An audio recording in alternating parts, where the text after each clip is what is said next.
Thank all of you for stepping out of your usual busy lives to spend 2 days together to figure out, to think about, to strategize around how we can do what we do better.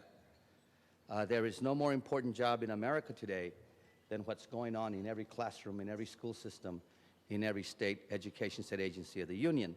And I say that not to minimize the difficulty, the complexity, sometimes the heart-wrenching work that lies before us. What I'd like to do for the next hour or so is take you through a data journey. So kind of sit back, relax. I understand that the staff at CETL will make sure that if you want a copy of this, you can get it. And if you need to, you can email me, and I'll make sure you'll get it through me. But I want you to sit back, kind of relax, and hear the gospel according to Paul for the next 50 minutes or so. Unlike most people, I don't work for a state agency. I don't work for the U.S. Department of Education. I don't work for unions. I don't work for school boards. I don't work for principals associations. I work for kids. And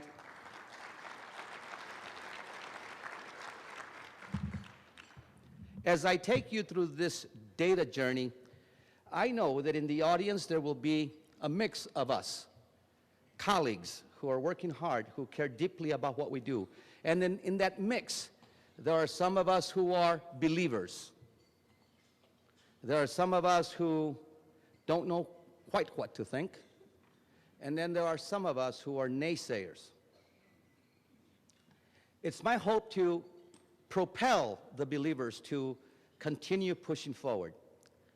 It's my expectation to take those who don't have an opinion to join those who believe. And it's my sincere hope that those of us who are naysayers get off the dime. For indeed, our work becomes easier. Our work becomes more fulfilling when we believe that youngsters, regardless of their social condition, regardless of their national origin, that youngsters can learn if we teach them, and we teach them smartly. Lest I saw, achievement was not encoded in the DNA of a youngster, nor was achievement encoded on one's membership. But those of us who have studied American education know that there's a legacy of expecting less, especially for those youngsters who have the least. Because it turns out that it's easier for us to expect less from those who need the most help. And it is those legacies that we want to challenge tonight. More specifically, the comments will be targeted at understanding better NCLB. And I said earlier, I don't work for the federal office. I don't work for the State Department, so I have I don't have a rooster in this fight other than what makes sense for kids.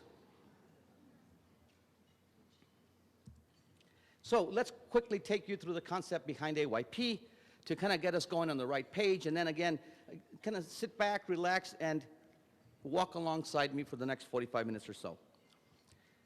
Basically, these concepts are not new to you. And AYP, which is the accountability mechanism under NCLB, sets clear goals for what students should know and be able to do.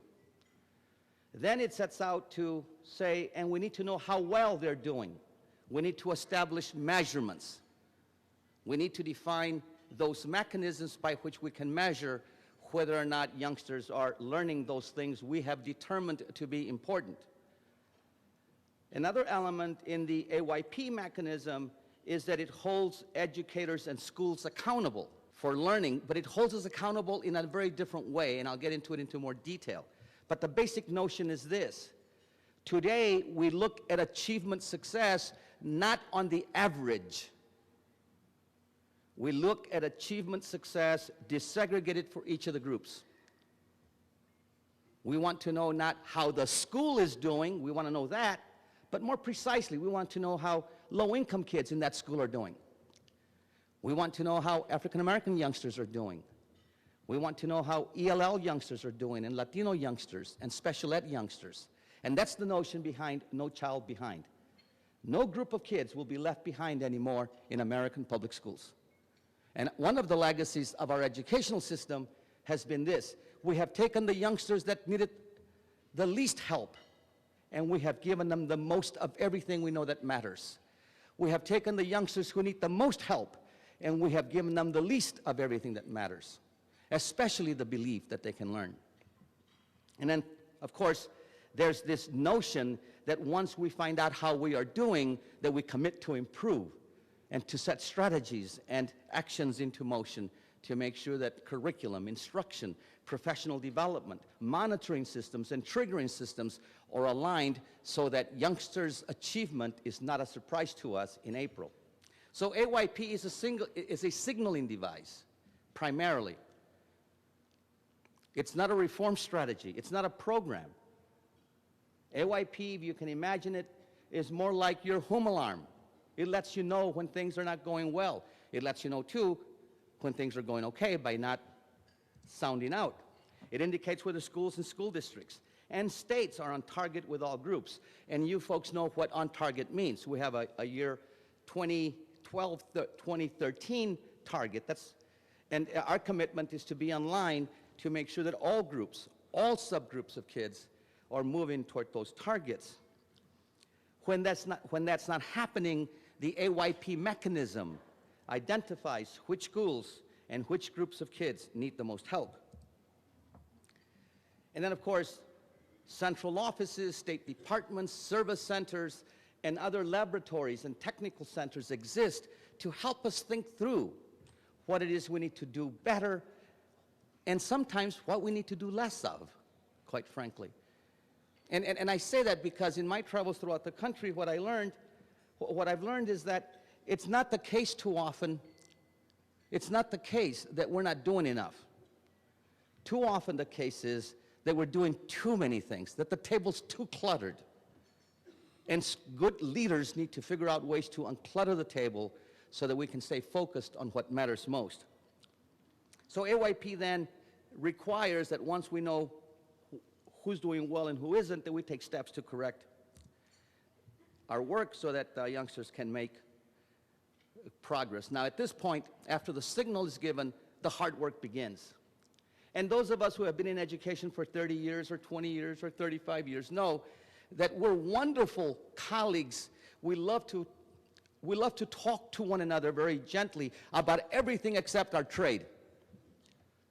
We love to talk about everything except what we do in our schools, because often we don't want to embarrass, we don't want to confront, we don't want to share what we know, we don't want to expose our expertise. And there are numerous stories that kind of remind me of this. The two teachers down the hallway who are doing extraordinary work, and the rest of us naysay them. We pull them to the side and we say, hey, slow down. We've got to find ways to change the reward culture in our schools buildings and in our school districts so that these wonderful educators, in fact, not only are allowed to do more, but are allowed to inspire others to follow in their footsteps. AYP is not a program. A powerful classroom is the program. That's the program. AYP doesn't suggest that we go and get tutoring programs for kids who are failing after school. That's an acceptable strategy, but AYP doesn't suggest anything like that. AYP merely suggests that some kids, some subgroups are falling behind and that we need to focus attention on them. The strategy comes from us classroom teachers, us principals, and those around us who provide that support. Now, we know that a signaling device alone will not raise or achievement or close gaps. And alarms going off at home will not make it more secure. Without intervention, the alarm will go off and whatever happens to the house happens to the house. It's the intervention, it's the strategy that will result in the kinds of achievement gains and gap closing efforts that we're looking at. But at the same time, there are some of us who don't think that our kids can meet the new academic goals. Don't underestimate what our youngsters can do and what they can know. In fact, if there's one lesson I've learned about this work, is that the most damaging sentence we can give to our youngsters is to communicate to them that we don't think they can learn. Because it turns out that they won't. And that's true in our own families if you're raising your own kids, and it's also true in our schools if we're teaching youngsters in classrooms in the state. So why do we need this mechanism? Why don't the feds just leave us alone and let each state do their own thing? Well, it turns out that we've had accountability mechanisms at least since I was in Ann Arbor back in 1974, 73, finishing my doctoral studies, when we started the movement on accountability throughout the country, and state departments began to set up accountability departments and mechanisms. But those earlier accountability mechanisms primarily targeted on average improvement. How many points did fourth graders gain? How many points did eighth graders gain overall in math, in reading, science, whatever subjects? And schools were held accountable then for overall improvement. And this is what happens when you do that. Let me give you an example of a school in Florida. And you have schools in Texas too, prior to the wonderful work that the State Department in Texas began to do back in 94, 93, 92. But here's a quick look on why AYP is so important. This school is more than half African American, more than half low income. Under the Florida State Accountability Mechanism, this school was an A school. Now, as you know, each state has its own definitions of the wow school, the good school, the school that needs to improve, and the school that's behind. In Florida, they use A, B, C, D, so forth and so on. In Texas, you used exemplary, recognized, and there's in other states use other labels. But in Florida, they use an A for a wow school. This school, even though the state that gave it an A, did not make AYP. And of course, everybody got upset. How dare the federal government tell us that this school did not make AYP? We are the pride of the county. Well, let me share with you why it didn't make AYP. In blue, you see the achievement on the average. All youngsters in that school, overall average 51. They made AYP and surpassed it by more than 11 points. But look at the achievement of African Americans. And then look at the achievement of low-income kids. And then look at the achievement of white kids. In essence, what this school had learned to do was to raise the achievement of the easiest students. Oh, geez, if we work with these, we can bump up our score. But in the process, the school disregarded the education of low-income kids and black kids. That's the legacy we come from, folks. Here's another example. This is out of Virginia. 40% African American, about 1/3 low income. They were fully accredited under the Virginia accountability system. It did not make AYP. And again, you see a pattern of achievement overall improving at 94% at the expense of low-income kids and black kids. That's why AYP is important. And that's why AYP said this school is not a good school. It's not serving all our youngsters in ways that we can respect, in equitable ways.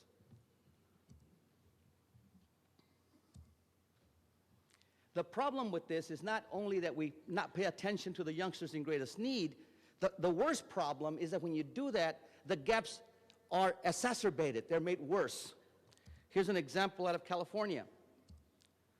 1/4 Latino, 1/5 low income. It was successful under the California API system, but it also did not make AYP. And here's the picture there.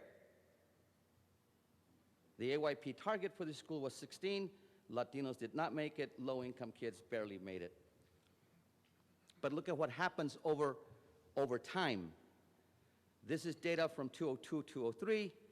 poor and non-poor, poor in yellow, non-poor in blue. In '02, there was a 38-point gap. Only a year later, that gap increased by 12 points. Now, when you figure out how you can teach some kids and accelerate the average, we're tempted to take the easy way out and do just that. But when we do that, we do so at the expense of the youngsters who really need us the most. And I often ask colleagues, for whom do we speak? If these youngsters don't have voices at home, if these youngsters don't have parents who are educated, if these youngsters speak a different language, if these youngsters don't have the resources to capture our attention, who speaks for them? If not us who know the system, if not us who know the culture of education, if not us who know our trade better than anybody else. I urge you to become voices for these youngsters, because you see, as you know, when they go home, those voices become silent, because mom and dad are expecting us. They trust us. Every day, every week, every month with their kids, for us to do the best by them. Here's looking at math, 34-point gap. A year later, the gaps grew again. In part because state systems used to use accountability mechanisms for the average, what we have been doing as American educators has been to exacerbate the gap. And this is where Texas got it right. Texas was the first state in the union to say, we are going to measure growth for every subgroup of kid. And that was tough back in '92. Because we come also from the tradition that says, oh, we don't look at color, we look at kids. Have you heard that before? I don't look at somebody's socioeconomic status, I look at children. Well, that's admirable.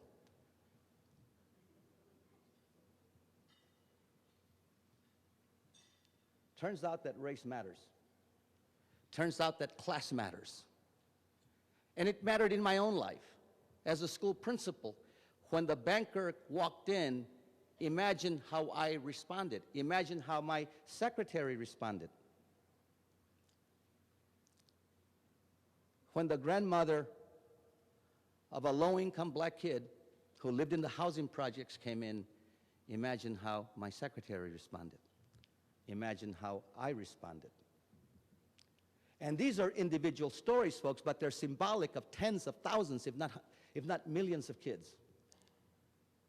We've got to challenge the way we interact with community, and if we can simply take community more seriously by showing them greater respect, or at least a modicum of respect that we show doctors and lawyers and people with master's and BA degrees, I think would come a long way at communicating that we believe that their youngsters can learn too. There are gaps, and they're real. And by the way, these gaps began even before the kids get to you, get to us in kindergarten. But let me say a word or two about that too. Even as they come to us with learning gaps in kindergarten, by the time they get to the 9th grade, in our hands, we have grown the gap 3 times as much. Under our watch, the gap gets larger, not smaller. When we ask adults why the gap exists, adult faculty, adult principals, adult school board members, adult businessmen, even adult minority leaders, this is what they tell us. Well, you know, this class of kids just doesn't care. Parents aren't parenting. They're not there. They're physically there, but they're not there. And when they're there, it's often grandma or an aunt or somebody else. And then somebody says, yeah, but that's not the problem. There aren't enough parents at home.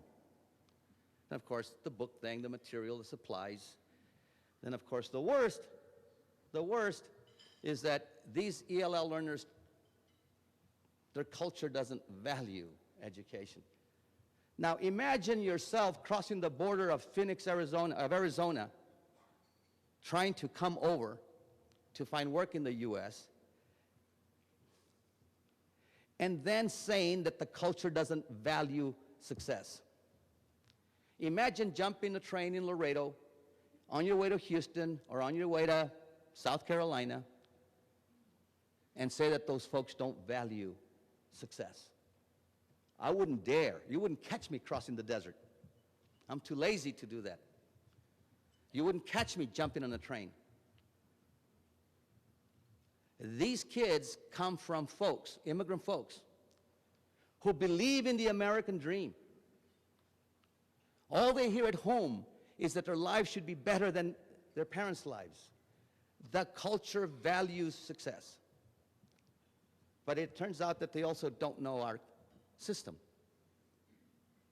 They trust that whatever we're doing by their kids is going to be the right thing. So under AYP today, and it's the law of the land, a school is no longer successful unless all subgroups of youngsters meet those definitions of adequate yearly progress. Your state has them, California has them, but they're all targeted to the year 13, where all groups are supposed to be meeting some respectable levels of performance. It turns out that when we ask adults and voters, adults with children and just registered voters, the following question: how concerned would you be about the school in your area or your own child's home under the following circumstance? Most of the students in that school are meeting state standards, but black kids and Latino kids are not. You have registered voters in blue, parents in purple. Overwhelmingly very concerned. And then when you combine those numbers with the somewhat concerned,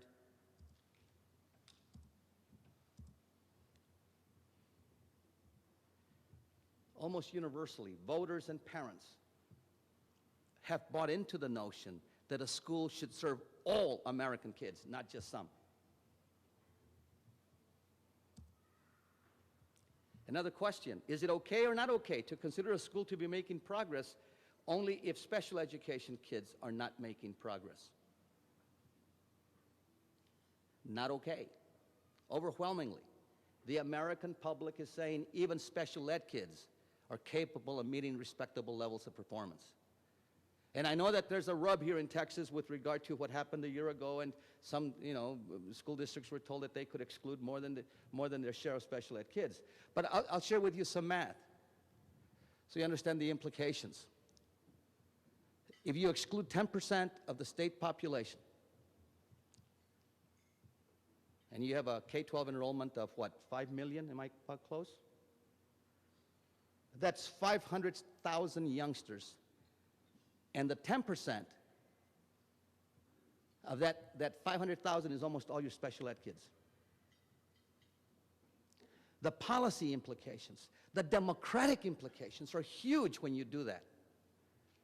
And I'm glad to know that corrections are being made in this state to make sure that special ed kids are brought into the mainstream and that there's more transparency for those youngsters. And you may disagree with me, but if you had a special ed youngster at home, I'm sure you would want him or her to be taught to respectable levels. Is it okay or not okay to consider a school to be making progress only if ELL youngsters were not making progress? Again, overwhelmingly, the American public is saying, no, it's not okay. That's registered voters and that's parents. Some 3 years ago, there was a huge effort on the part of some in the education sector to modify dramatically the law.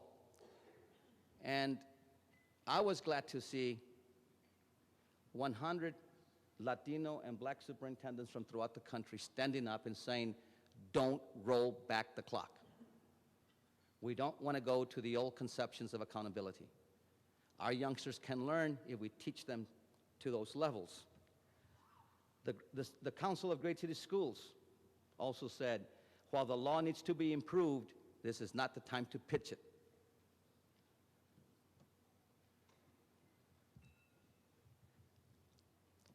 "33 out of 47 state superintendents believe that the law can be a great instrument in their efforts to improve the state's educational services to their many youngsters in K-12.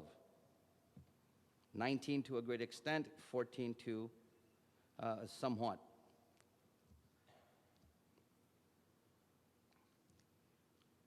Imagine yourself being one of the 2 state superintendents who says, I don't think that NCLB can help at all, and then trying to exhort school principals and school superintendents to improve their systems. Imagine the message you would be sending if you were a state superintendent who did not believe. As a chief academic officer in the District of Columbia Public Schools, and this is one of the lowest performing districts in the country, it also happens to sit in the nation's capital, where everybody's an expert. We have all the associations under the sky there, right? We have all the research groups, we have all the experts, we have all the intelligentsia there. Without that law, we could not have improved mathematics courses because of the politics involved. Without that law, we could not have invested heavily in teachers and in their preparation and in support of them. Counselors, it turns out, are gatekeepers in many of our middle schools and high schools. And we need to engage counselors and bring them into the core of the improvement effort. Counselors control the master schedules. Principals only get to hear about master schedules. And let me say a word about high school, middle school master schedules, folks. These master schedules are not given to us by the Holy Spirit.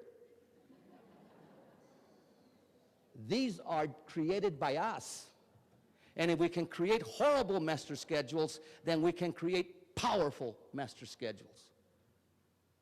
We can make more challenging courses available to many more kids. We can open up time so that faculty can talk to each other about their work, about their resources, about their needs for more and different kind of expertise. In other words, we can use an analysis of the master schedule to blow up the isolation in which we live, so that faculty can truly talk about their work every day, every week, every month of the school year. And then, of course, I referenced this last point earlier. School leaders, school principals. Who do you speak for? See, my son has a father with a PhD. He doesn't need your voice. Thank you.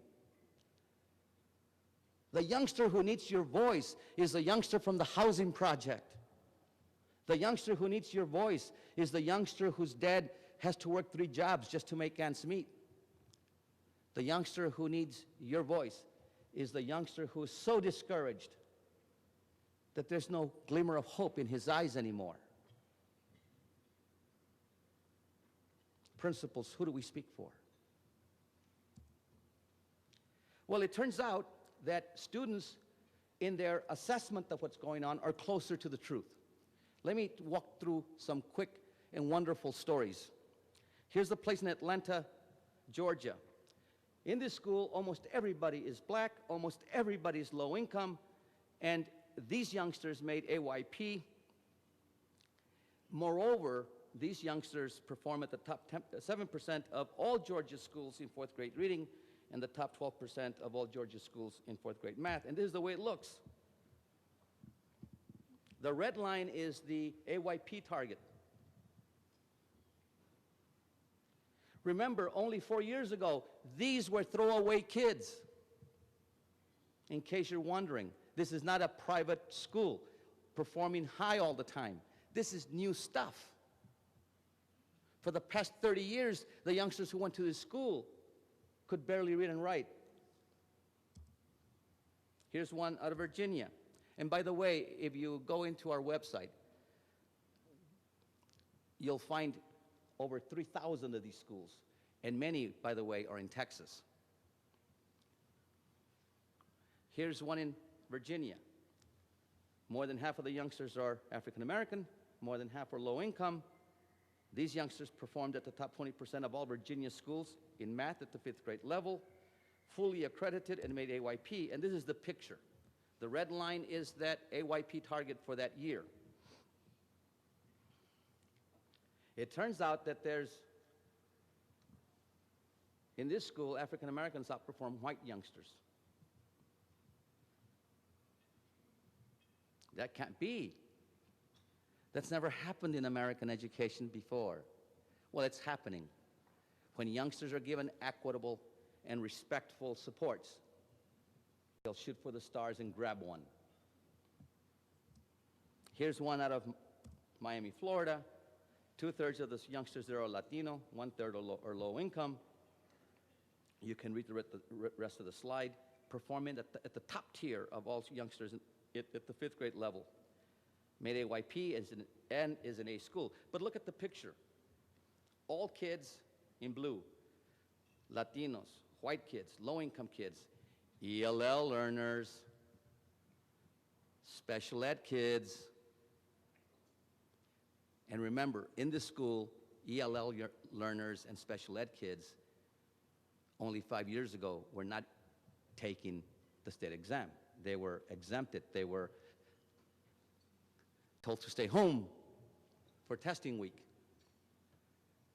Under the accountability system, these youngsters now have to be included in testing. But more importantly, these youngsters are not brain dead. And I agree that there are some youngsters with severe disabilities, and I'm not talking about those. I'm talking about the bulk of the youngsters in special ed who are not. Let me kind of share with you some of the Texas stories because, well, we're at home and you should hear those too. You guys are familiar with the work in Aldine, Texas.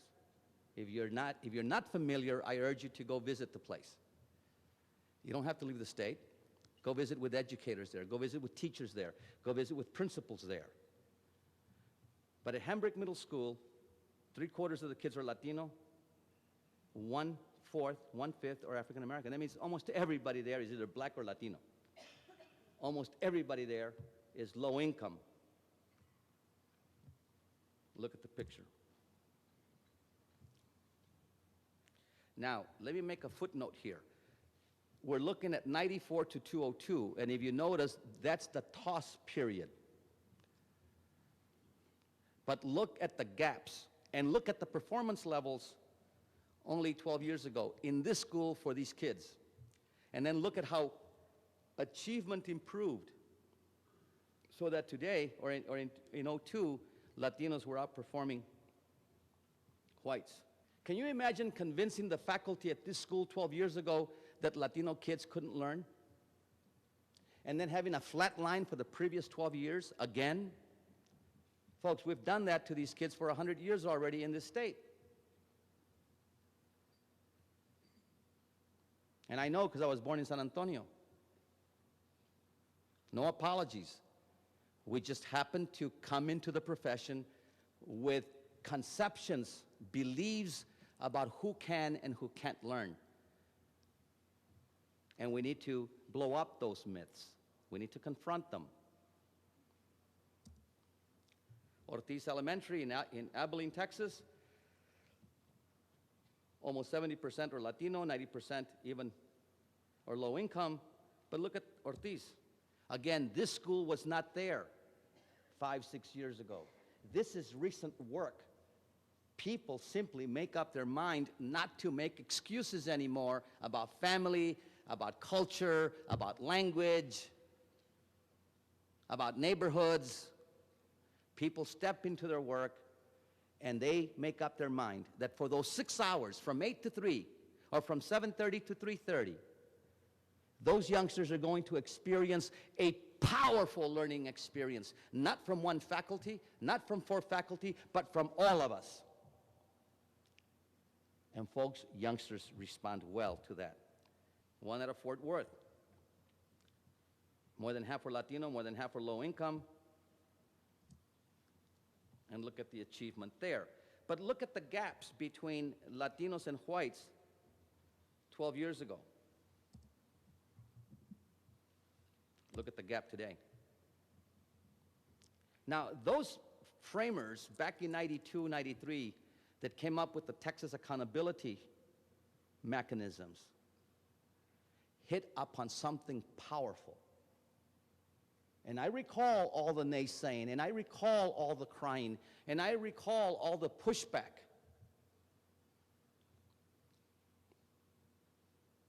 But I cannot imagine looking at this school in '06 and seeing no achievement either on the part of white kids or Latino kids, because the other lesson in this slide is that when we do our work well, white kids grow too. This is not about holding one group down while the other one catches up. It's about removing the ceiling and raising the floor so that all groups meet some respectable levels of performance. Here's a quick look at the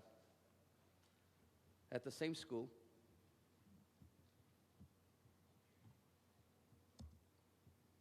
Now, under AYP, you know that there is this notion of safe harbor.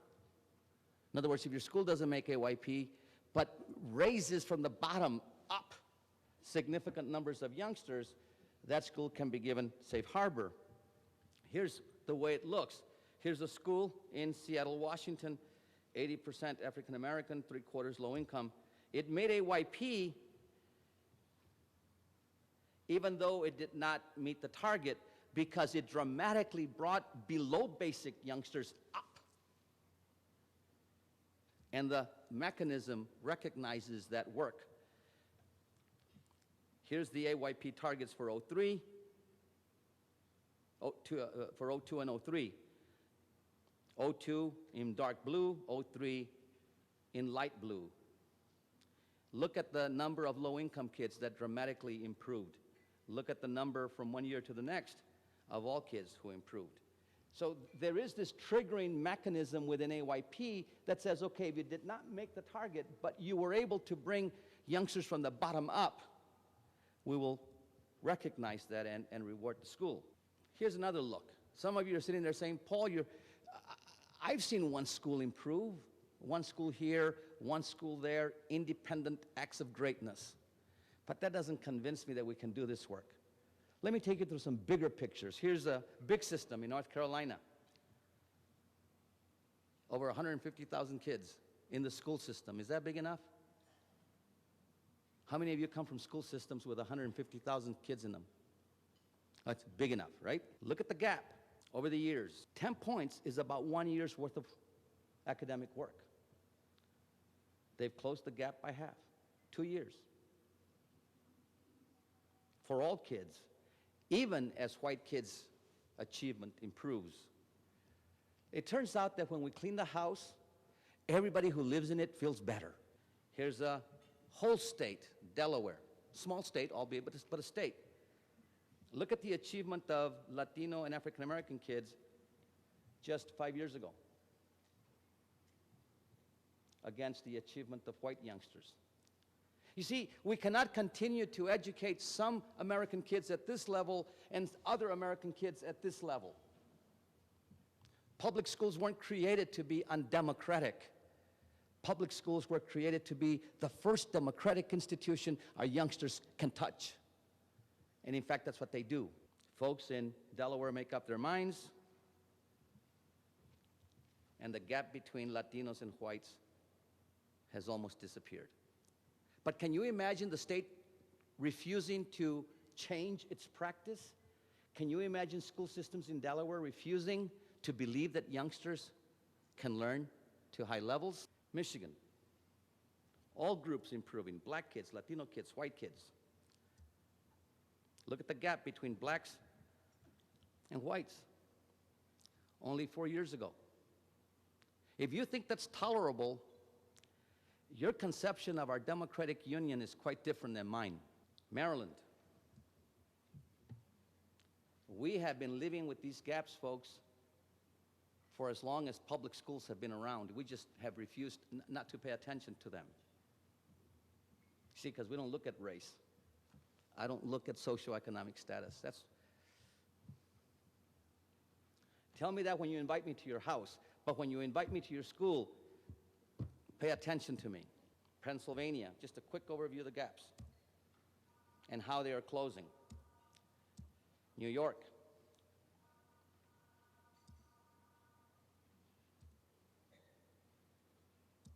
Arizona.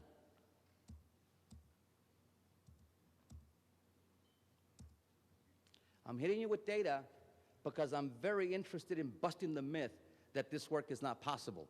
Of course it's possible, and we should expect no less. Mississippi.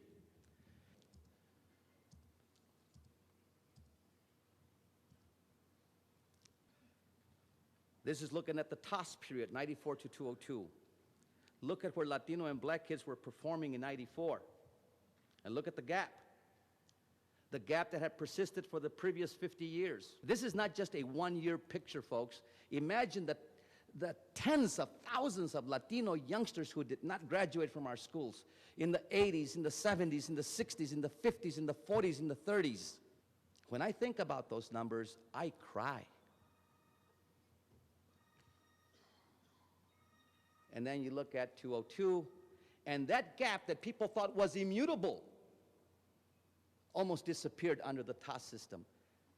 Albeit the TOS system was replaced with TICS because people wanted a more challenging exam. But even in that low-level test, white kids improved, Latino kids improved, black kids improved, and the gaps dramatically closed. Here's a quick look at the composite scores. In reading, your previous work has paid big dividends big time, and I'll show you some NAEP data because it's important to look at your state assessment against a respectable assessment like NAEP. Quick look at math. Look at the performance of African American kids in 94, and that was the performance level, if you ask state research analysts, that was the performance level for the previous 30 years. You make up your mind that this is not right. The state comes in with a powerful accountability system to hold our feet to the fire, to be honest brokers with all kids. And boy, the gap is closed to within 10 points. Here's a quick look at NAEP. NAEP's important because it's a good quality control tool. People will say, well, the state assessment is easy, the cut scores are very low. Well, let's see how your work is reflected on the NAEP scores. We're looking at NAEP fourth grade African Americans compared to African Americans in other states in the Union. And that's where black kids in Texas they're at the top end of performers. In fact, we could take black kids and move them to Arkansas. And last I saw, there wasn't an ocean between Texas and Arkansas. But if we could just move black kids to Arkansas, there would still be a gap. But black kids would be outperforming white kids in Arkansas. Here's a quick look at Latinos at grade 4 math compared to other Latinos in other states of the Union. Your work is paying off big time. And this is why I say this is no time to roll back the clock. Don't give up on what you're doing. You may not know the stories, but your efforts are paying hugely. Here's African Americans at the 8th grade in reading. The red bar is the average. But you do better than California, Nebraska, Missouri, South Carolina, Indiana, Connecticut, Tennessee, Minnesota, Florida, Arkansas, Wisconsin, and a host of other states for this particular group at this particular grade level. Here's a quick look at Latinos, 8th grade reading. Compared to Latinos in other states, African Americans math at the 8th grade level compared to other African Americans in other states. Latinos, 8th grade math compared to other Latinos. Is this work easy? No. Are there concerns? A whole bunch of them. But despite the concerns that are out there, principals and superintendents, no matter where I go, tell me that the law has given them the legal cover, has given them the space to act in ways they wouldn't have dreamt of acting before. It has given them the excuse to say what they always wanted to say. And teachers tell me, Paul, when I walk into a teacher's lounge and I start hearing this about mom and hearing this about the bad neighborhood and hearing this about the culture doesn't value education, the law gives me permission to stop those conversations.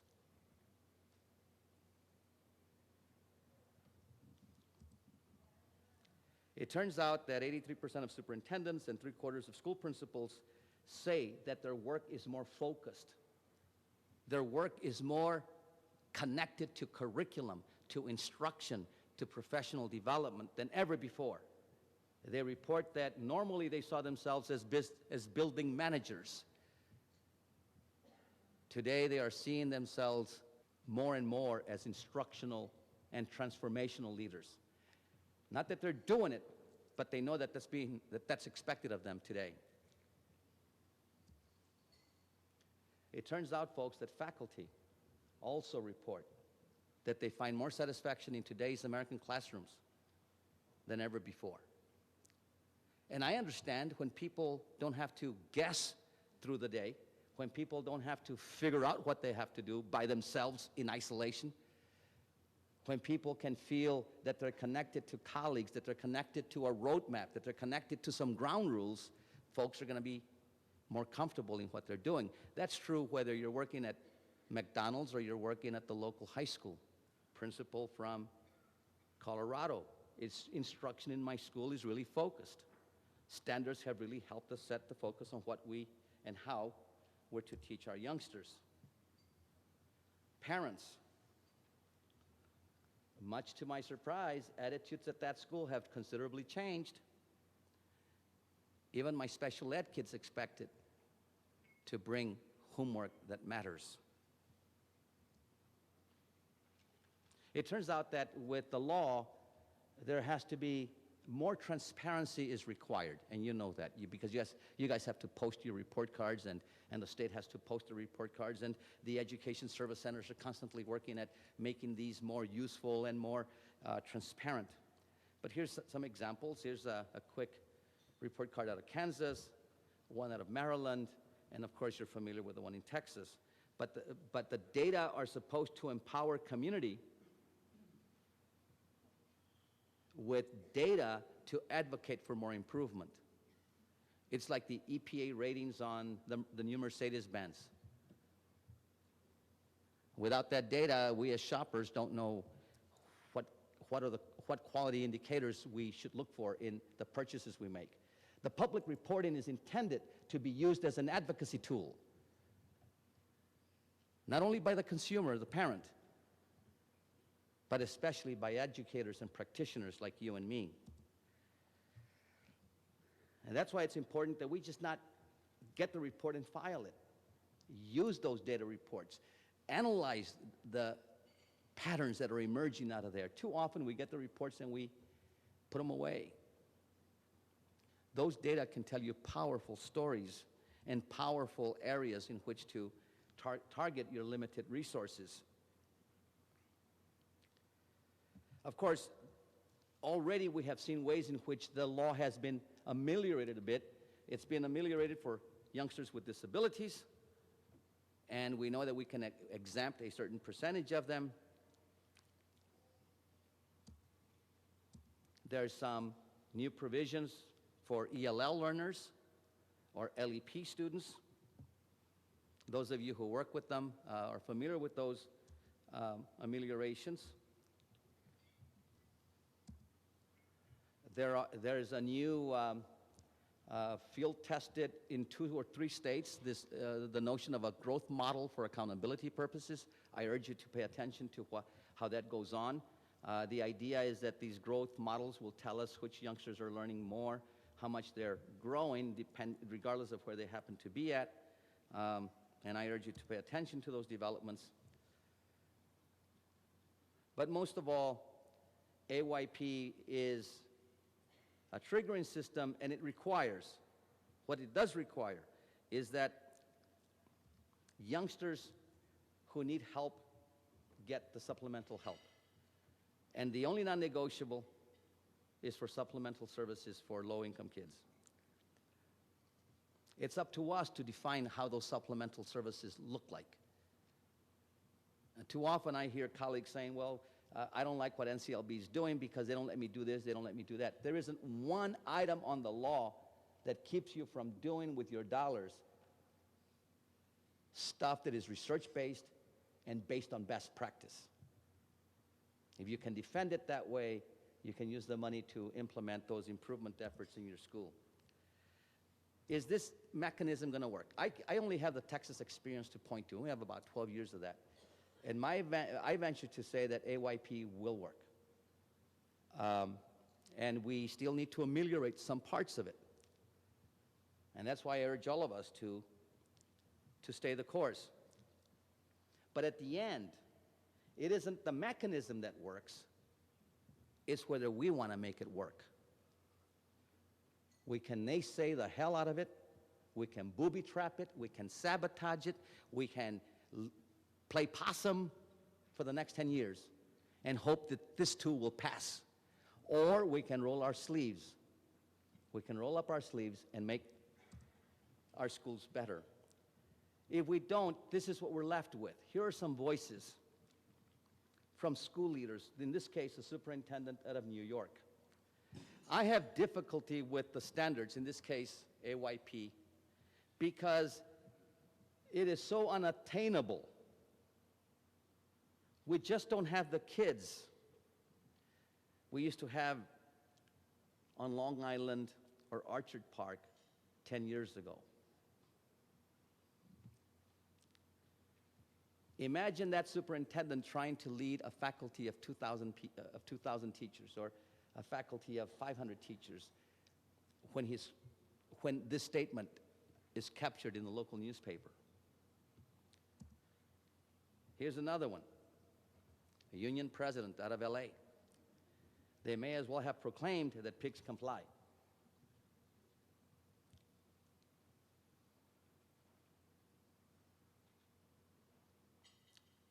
Somehow, if I'm connected to an association, if I'm a faculty leader in my local area, I think it's my moral responsibility to find a way to both speak for my association's interests and also for kids.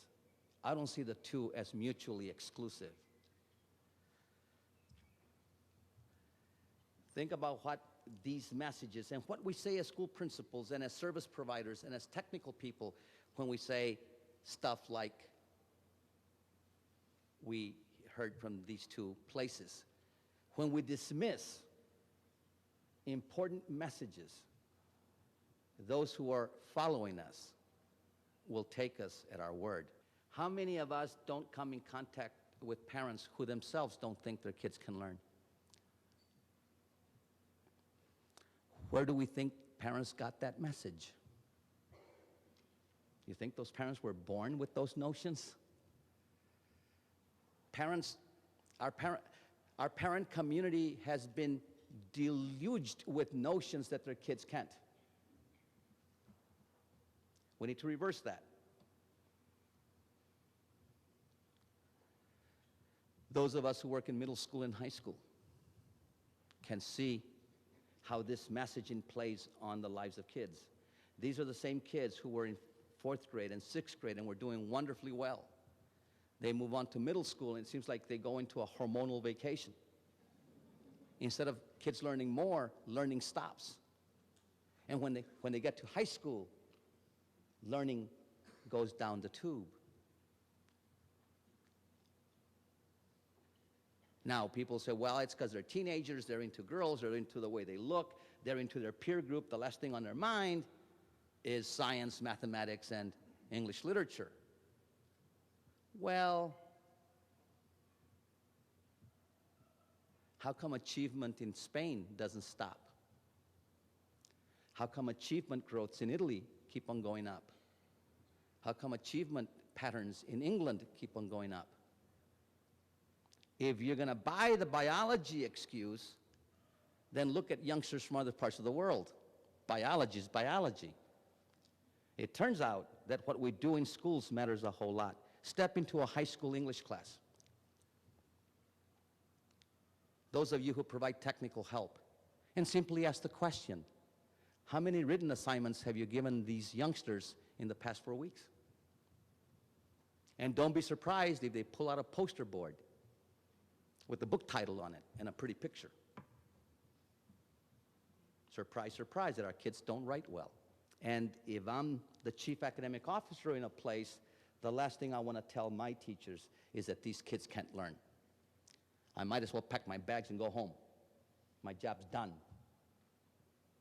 I've killed 50,000 kids academically. I've killed 40,000 kids academically, because it turns out that teachers believe what their education leaders say. This is the way we should be thinking and talking about this work. Until the gap is closed, our work is not done. Just a one-liner. Walk into a teacher's lounge and tell your colleagues, until we close the gaps, our work is not done. That's a wonderful focus. It's a wonderful English phrase. There's no equivocation in it. People, for the first time, are really beginning to see the groups of kids who have been falling behind. For the first time, oh, our black kids aren't learning. They haven't been taught for the past 100 years. We came to the profession to teach. Let's not lose the purpose for which we entered the profession.